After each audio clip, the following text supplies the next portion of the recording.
Sachal news net work کی videos میں خوش آمدید۔ ناظرین، ویڈیو سے متعلق اپنی قیمتی رائے کا اظہار کمنٹ باکس میں ضرور کریں اور چینل کو سبسکرائب کریں۔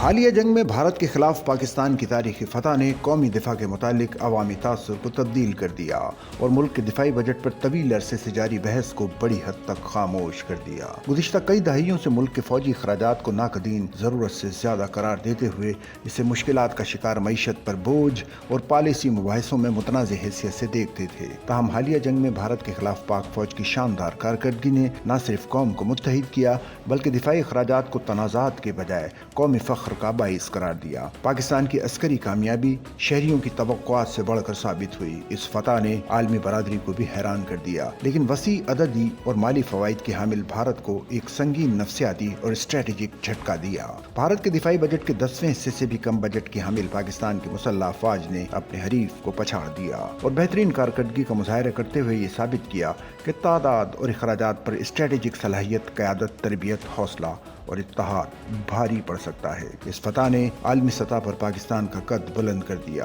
سبز پاسپورٹ جو کبھی اتنا قابل احترام نہیں تھا، اب اسے نہ صرف اندرون اور بیرون ملک پاکستانی فخر کے ساتھ دیکھتے ہیں بلکہ وہ لوگ بھی اسے قدر کی نگاہ سے دیکھتے ہیں جو پہلے پاکستان کو ناکام ریاست سمجھتے تھے۔ 2025-26 کے دفاعی بجٹ میں تقریباً 20% اضافے کی تجویز تھی، لیکن اب ماضی کی طرح اس کا تنقیدی جائزہ نہیں لیا جاتا۔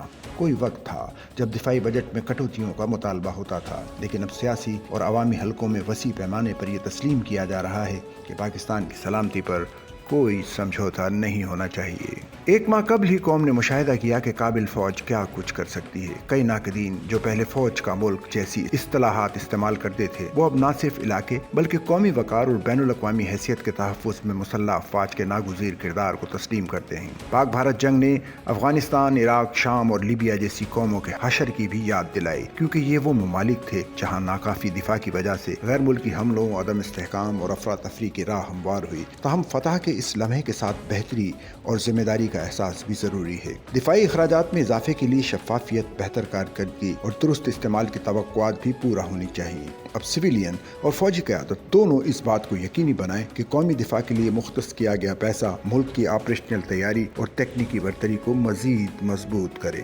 اس کے ساتھ ہی حکومت کو چاہیے کہ وہ وسیع تر منظرنامے کو نظر انداز نہ کرے۔ فوجی کامیابی سرحدوں کو محفوظ بناتی ہے، لیکن معاشی استحکام مستقبل کو محفوظ بناتا ہے۔ ضرورت اس بات کی ہے کہ نئے قومی اتحاد اور حوصلے کو معاشی بحالی، ادارہ جاتی اصلاحات اور عوامی بہبود کی طرف لے جایا جائے۔ دفاع میں مضبوط قوم ترقی اور تعمیر میں بھی مضبوط ہونا چاہیے۔ پاکستان کی کامیابی نے عسکری فتح سے زیادہ اہم حیثیت اختیار کر لی ہے۔ اس کامیابی نے ایک ایسا موقع پیدا کیا ہے جس سے انسانی وسائل کی درآمدات بہتر بنانے سے لے کر عالمی منڈی میں مقامی سطح پر تیار کیے جانے والے ہتھیاروں اور گولہ بارود کی فروخت کو فروغ دیا جا سکتا ہے تاکہ منافع کمایا جائے، اور اس سمت میں کام کرنا حکومت کا اولین فرض ہے۔ اس قومی فخر کو اب ایک طویل المدتی اسٹریٹجک ویژن میں بنانا چاہیے تاکہ دفاعی سلامتی اور اقتصادی استحکام دونوں کو ایک ساتھ متوازن رکھا جا سکے۔